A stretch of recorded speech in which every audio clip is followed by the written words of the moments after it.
night where three-time Defensive Player of the Year J.J. Watt joins the conversation. And J.J., we were just talking a bit. This was two completely different ball games. What was the adjustment at the second time with the Bills coming out with their hair on fire?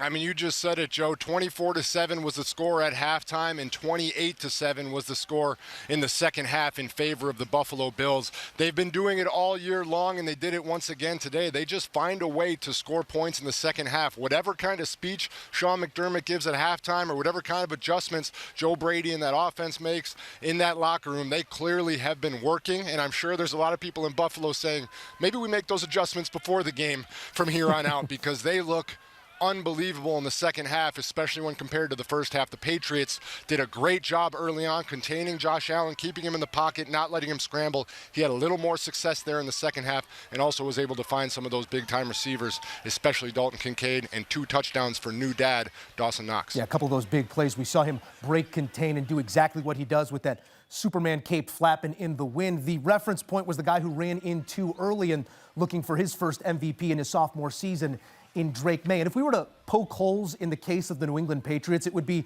they really haven't seen competition of this level just yet this year. What do you take away from New England's second half?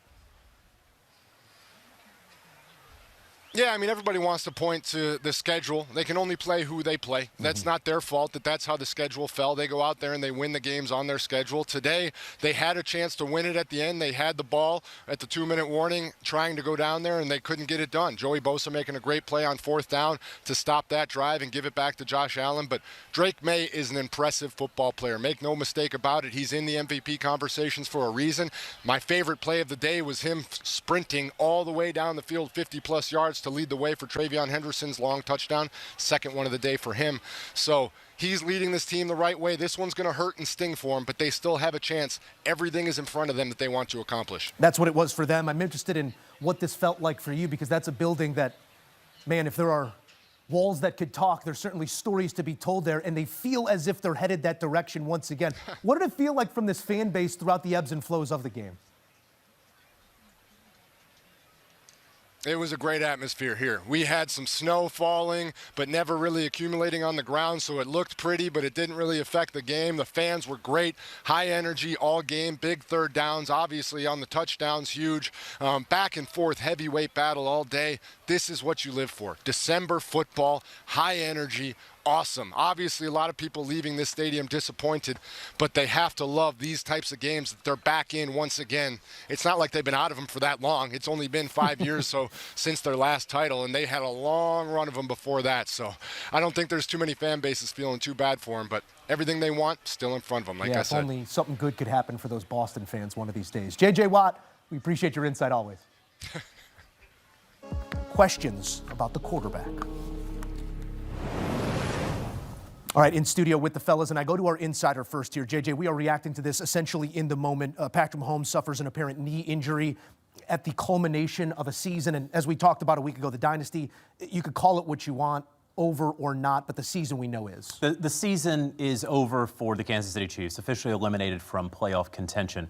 Here's what we know right now with Patrick Mahomes, and we don't know much because we're still waiting to hear from Andy Reid, but an apparent left knee injury. Patrick Mahomes staying down on the field for some time, but perhaps even more concerning, while he was able to put on that brave face on the sideline and walk without assistance, when he went back into the tunnel, he was being helped by 2 athletic trainers while not putting too much weight on it. So certainly not going to speculate on the severity of the knee injury, but he could not come back into a game that his team needed him in, right? Gardner Minshew had to finish out that game. Now, you look at the rest of the season, one has to question whether Patrick Mahomes, whether he could or could not come back, whether it would even be worth it, these final 3 games of the season in a lost season for Kansas City. So we'll learn more about that injury here over this afternoon. Have plenty of texts out, hoping to hear back, but obviously hoping the best for Patrick Mahomes. Mac, I find it not appropriate but fitting that this is where and when this injury occurs for Patrick Mahomes. He has been outside of the pocket for what feels like every productive rep of this season. There has not been a watched last week against the Houston Texans. Yeah. They can't protect him. Now, I understand a lot of injuries surface, some unexpected things surface on the offensive line, but at some point in time, you got to find a way to get capable guys in that can just protect him a little bit. That's the thing about Pat Mahomes. It's not like he needs to have the Great Wall of China in front of him. Just give him the bare minimum and he can make something happen. There was a moment in this ball game, late in the third quarter, he had 0 yards passing.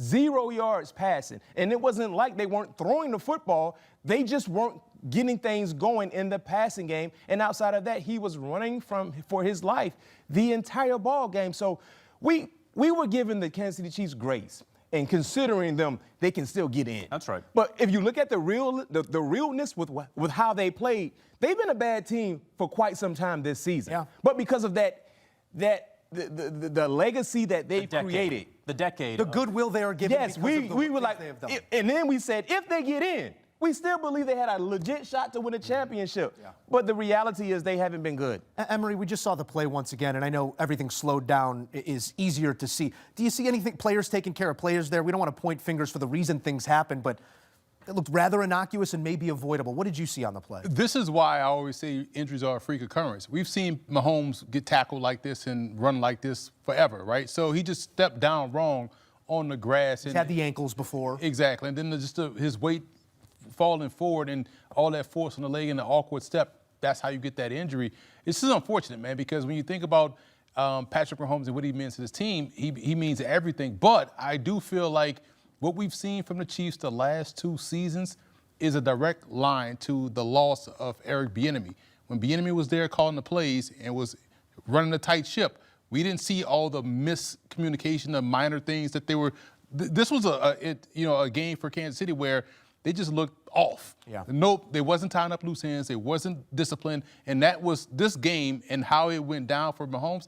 Kind of embodied the entire season for them. So I think when you lose a coach that had everyone playing with their head on straight and locking into the details, games like this and the season like this will happen. Season over season, personnel, coaching, it always changes. A lot's going to change for the Kansas City Chiefs. Anytime we've seen Patrick Mahomes as the starter, the season doesn't end until Championship Sunday, if not later, and a trophy in the trophy case more times than not. Not more times than not, but quite often. Mac, when they move forward and they redefine themselves, as we start to project that team, the guy that just got injured is the thing you're building around. What sort of questions do you have for the Chiefs moving forward as they try and reignite a year from now? 2 things that when I look at the Chiefs, when I see some of the problems, they lack talent. Both sides of the football field, especially in the secondary defensively, which shouldn't be a surprise because they've lost so many key contributors over the last few years with their success where other teams pluck some of their best players. So talent is an issue. And shoring up the offensive line. When you look at some of the high-level quarterback play from what we've seen, they have a nice sense of protection. What we saw this season was basically what we saw in that Super Bowl loss against the Tampa Bay Buccaneers in that one game. That's right. That one game, but we saw this multiple games. Now, there have been a lot of injuries, yes, right? Yeah. And they were on the backup left tackle. And Jalen Moore went down in this game. They were already down 3 offensive linemen who were inactive going into this game. So there is that. They did take a look at the offensive line, and clearly it didn't work. And then you have the injuries, and then you have sending away Joe Thuney to the Chicago Bears, where they decided we're going to take Trey Smith over Joe Thuney. That was essentially the math that they did, and probably not the right call. Eric Bieniemy also in Chicago with Joe Thuney as the running backs tie those coach. 2 things together. Now, lastly, what I would say is running back and running game. 4 games this season, Patrick Mahomes led the team in rushing. They went 0-4 in those games today against the Los Angeles Chargers. Chargers have a fantastic defense led by Jesse Minter, but Isaiah Pacheco was the leading rusher. So not Patrick Mahomes. That's the good news. Bad news, 21 rushing yards on the ground in a 16-13 game. Yeah. Okay, so it wasn't like they were throwing all over the yard. Nah, we just didn't get the run game going. They didn't get the run game going, and that has been a consistent theme no matter what the offensive line is. I will say this, not to let him off the hook, but you have a veteran backup quarterback in Gardner Minshew. Know where you at on the field. Situational football. There was no need to make that throw. You had a timeout in your back pocket. The interception. Boom. Yeah. And your field goal range, like you said, your field goal tie the game, you go into overtime. It did feel like Gardner Minshew got us to the place we've known we're going for the better part of a month now. Facts. And that's Fair. the Chiefs being mathematically eliminated for playoff contention for the first time in a decade. Patrick Mahomes also suffers 3 consecutive losses for the first time in his career. The injury is top of